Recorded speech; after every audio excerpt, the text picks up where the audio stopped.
Hi, I'm Don Hadley, the Director of Harbor and Beaches for the City of Oceanside. Welcome to our program, Have Fun and Be Safe.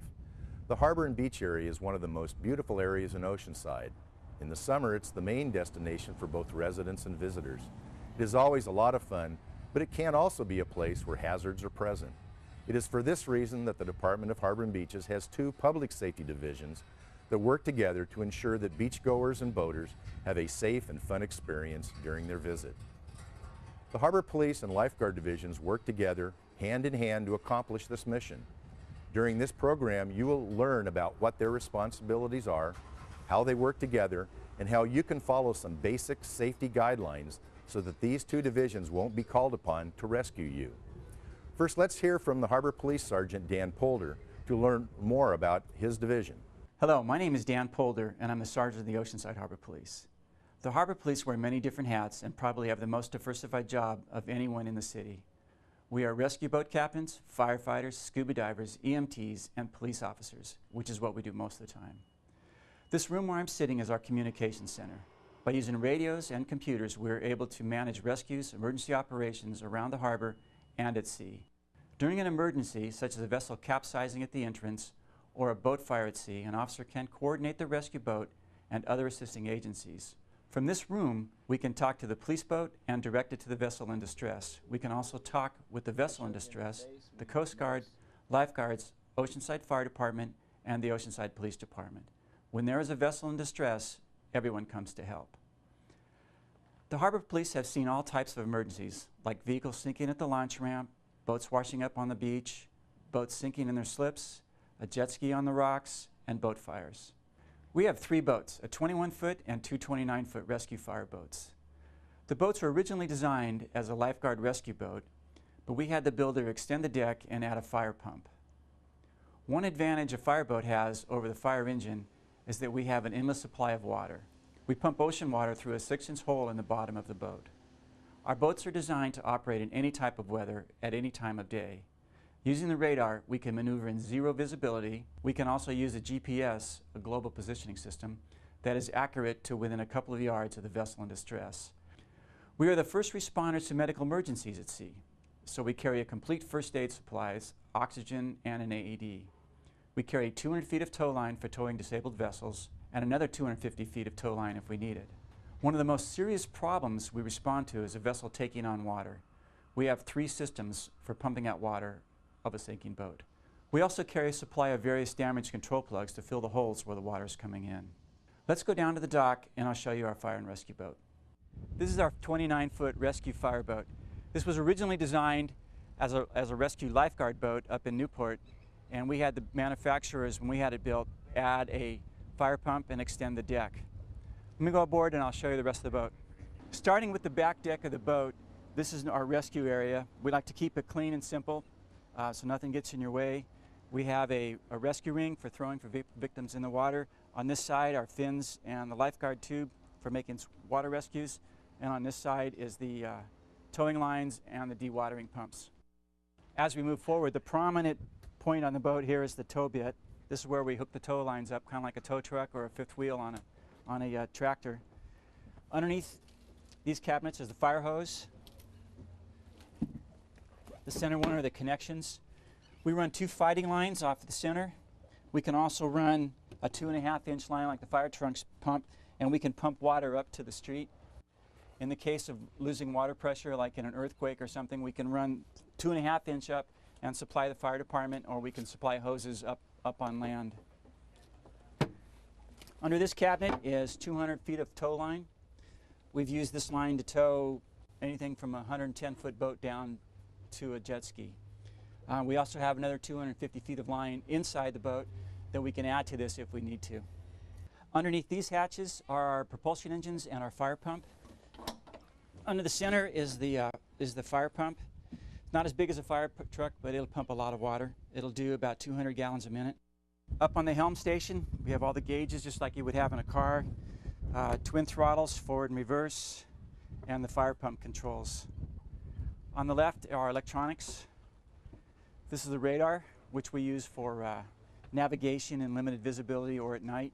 When the fog is so thick you can't even see the front of the boat, this will get you through. Right now, We're the center of the radar, and as you look around, you'll be able to pick out the rocks and the boats around the harbor. On this panel is our electronics. We have a police radio where we can talk to everyone in the county, Oceanside Police Department, Oceanside Fire Department, lifeguards, anyone we need to help assist us making the rescues. The next radio over is our VHF radio. It's the Marine Band. It's channel 16 is what's mainly used. And we can talk to all the vessels in distress and the United States Coast Guard on this radio. Coming down is a GPS. This is a global positioning system, and it will take you using satellites. It lets you know exactly where you are. It's probably within 4 or 5 feet accuracy. If a boat calls us up and says it's at a certain latitude and longitude, gives us the numbers, we can plug it into our GPS. It'll give us a waypoint and we can go directly to them. It really makes a rescue much quicker and safer and faster. The next one down below is a depth gauge. This shows you the water depth, which also is a navigational tool. It tells you exactly where you are using charts. We can tell you exactly how far offshore you are, and we can follow that chart line down either north or south of the harbor and find a vessel. The next cubbies down is our AED, automated external defibrillator. This helps with cardiac arrest. We also have oxygen and a first aid kit in here. On this side is our breathing apparatus. Anytime you get into a boat fire, everything that burns is toxic. You don't want to be breathing any of that. Fiberglass, the fuel. So you want to make sure you're well protected with the breathing apparatus. Okay, if you notice around the boat, you don't see a lot of clutter. Everything's in its place, and that's because on a boat, everything moves. And you want everything put away solid so when you're bouncing around, your equipment's not bouncing around. And you can get to it, you know exactly where it is. Thanks, Dan. I think you'll agree there's a lot they need to be prepared for. Now let's go to Lifeguard Chief Ray Duncan and see what services the Lifeguard Division provides. Welcome to Oceanside Beaches. I've had the pleasure of overseeing Oceanside's coastline and lifeguards since the 1960s. Today, with a permanent staff of 6 and up to 50 seasonal lifeguards, we safeguard over 4.5 million visitors and residents that use our beaches each year. The beach belongs to everyone, and our goal is to make your visit to your beach a safe and enjoyable one. The public uses the beaches for a variety of reasons, such as laying out and relaxing, swimming, surfing, exercising, competing in a contest, or just to watch a special event. Lifeguards provide a multitude of services, some of which are rescues, which we have about 2,000 each year. Medical aids, over 1,000 a year. These range from minor first aids to major medical aid in which lifeguards transfer the victims to the Oceanside Fire Department paramedics. The lifeguards often work closely with the OFD. Lost children, we return over 400 a year safely to their parents. Sometimes we have the child first and have to find the parents second. Boat rescues, we keep about 25 boats each year from entering the surf. We do this by swimming the boat out offshore to the harbor police boat, and they in turn tow it back to the harbor. Preventative actions, we warn, move, or direct about 70,000 yearly. We do this mostly by a public address system from our lifeguard vehicles or from the PA system on the pier. Get attention to the water, please. All swimmers, waders, and bodyboarders. And between the pier and lifeguard tower number 1 is reserved for hardboard surfing only. Lifeguards head up the city's swiftwater rescue team. The harbor police are an important element of this team. This combined team training work with the Oceanside Fire Department so as to provide a response in times of flooding and river rescues. We also assist the harbor police with dive rescues. As Sergeant Polar alluded to, the harbor police take this lead and our lifeguard staff supplement their efforts. We provide assistance to over 150 beach special events by lifeguarding and enforcing these events to make it a safe and enjoyable experience for everyone. We run an outstanding junior lifeguard program for over 600 youths each year. This is the best recruiting program we have. The students in this program learn beach and ocean safety and attain a healthy respect for the beach while having fun. They compete with other junior lifeguard programs in a variety of beach, swimming, and paddling events. Enforcement is also a part of the lifeguard's responsibility. While some of our staff can issue citations, our goal is to gain compliance so that all can enjoy the beach without infringing on the rights and safety of others. At this time, I would like to turn you over to our native born and raised Lifeguard Lieutenant Bill Curtis, who will give you some examples of what we do, what we have, and how we use it. Hello, I'm Bill Curtis, Lifeguard Lieutenant for the City of Oceanside. I'm going to give you a very condensed overview of what the Lifeguard Service does and what tools and equipment we have to do it with. Growing up on this beach has given me the perspective of what it takes to make the beach a fun place and how the lifeguards work to ensure your safety. We have a lot of equipment to make sure both of these missions are accomplished. Let's start with the towers on the beach. We have 14 lifeguard towers. Each spring they are placed on the edge of the dry sand to give the guard a raised platform so he or she can better observe the surf zone. Most have a hard line phone and all have chairs so the lifeguard can sit during their 8 or 10-hour shift. The tinted slanted glass provides shelter from the elements. They are a magnet for people with questions or problems. They give the public a feeling that they are being watched and protected, but also serve as a reminder to obey the rules of the beach. Next, we have our lifeguard headquarters, which is under the base of the Oceanside's historical fishing pier. At one time, it was a dining hall for the public to use for community dinners. Today, it houses offices, computers, meeting rooms, locker rooms for staff, and a garage for our 4 vehicles, Wave Runner and IRB, or inflatable rescue boat. I couldn't imagine working without a headquarters. Next, we have the pier tower, where I'm sitting right now. That was built when the city rebuilt the pier in 1987. This serves as our communication tower and is the brain and control center of the busy lifeguarding functions. It has one of the best views in town, and it gets so busy we have to staff it with 2 lifeguards during the summer season.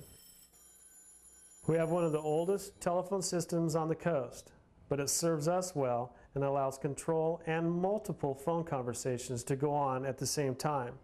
Of course, we have other phones, radios, and a powerful public address system. Can I have your attention on the south side of the pier, please? All swimmers, waders, and bodyboarders, I'd like to remind you that the area between lifeguard tower number 1 and the pier is designated for hard surfboard riding only. If you've been to the beach, you've probably seen our lifeguard trucks, or units as we call them. We have 4 of them, and all 4 have 4-wheel drive. Each unit is operated by a lifeguard with EMT medical training. We use compact trucks to carry gear and lifeguards to areas where they are needed. We keep resuscitators, AEDs, first aid gear, and other equipment in our units or trucks to provide medical aid by our lifeguards. They are an invaluable piece of equipment. One of our most fun pieces of equipment is our Wave Runner. It's one of our newest rescue tools and can be staffed by 1 lifeguard or 2 lifeguards. It has a sled for the victim and can go in and out of the surf like you would not believe. It is one of the best tools for making fast rescues inside the surf. It is also an invaluable tool for the regulating and enforcing swimming and surfing areas. The IRB, inflatable rescue boat, is a larger vessel than the Wave Runner, but its size gives more room for a staffing of 2 and more than 1 victim if necessary. It too can go in and out of the surf. Its biggest disadvantage is that it takes 2 lifeguards to operate. Radios are a definite necessity. As you may have heard, the city has gone to the new 800 megahertz system. This gives us the ability to better communicate with the police and fire departments, other lifeguard services, as well as our own department and other departments within the city. Prevention is the key word in lifeguarding, and our public address system is invaluable for preventing rescues and injuries to the public. We have PAs on our units and on the pier, which can be used from the pier tower or from inside our lifeguard headquarters. Lifeguard equipment, fins, binoculars, and buoys are the working tools of each of our lifeguards. The buoys have changed a lot over the years. I think that Ray is the only one that has used some of these older rescue buoys. Sorry, Ray. And we still call them cans, as they were first made out of tin cans pointed on each end. Hold on a minute. I think we have a rescue going down.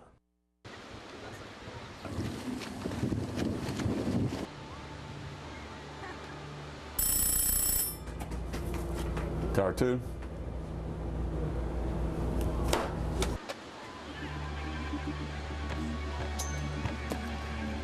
L10, L20, 906 times 1, straight off Tower 2.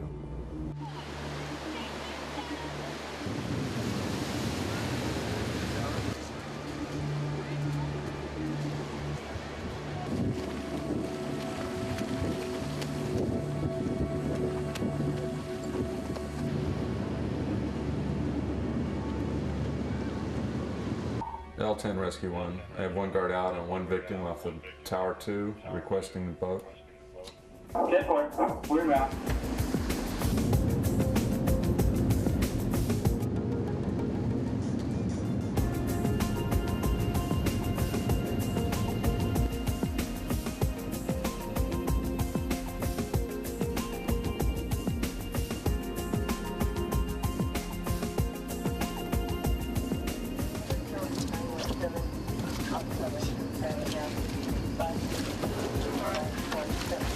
All right, I'm gonna get blankets. Sir, can you hear me? Rescue 1, L10. L10, go ahead. The guard's requesting paramedics. Could you call OFD and have them use the patrol dock? ETA approximately 5 minutes. L10, 10-4. Okay, buddy. Go ahead and breathe for me, buddy. That's it. That's it. You got it.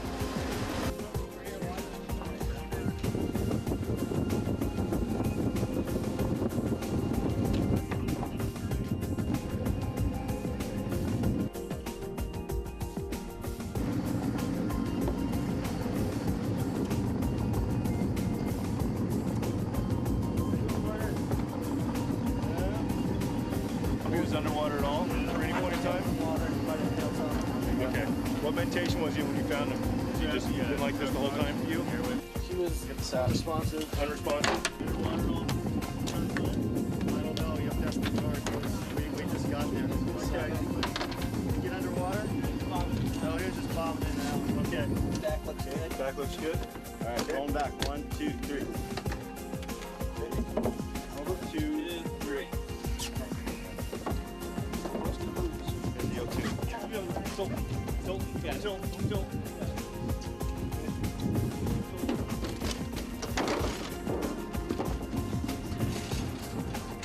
Mike, can we get in the back and get that IV hung? All right, I'll get him on the monitor also. In the high flow. Copy that. As you were able to see, things can get exciting real fast. We hope you never need our assistance, especially to this degree. If you do, we're prepared to respond to any emergency. Education is the key to prevention. Here are some beach and boating safety tips that will go a long way in preventing accidents from occurring. Never swim alone. Always swim by a lifeguard. Swim parallel to shore and not far out to sea.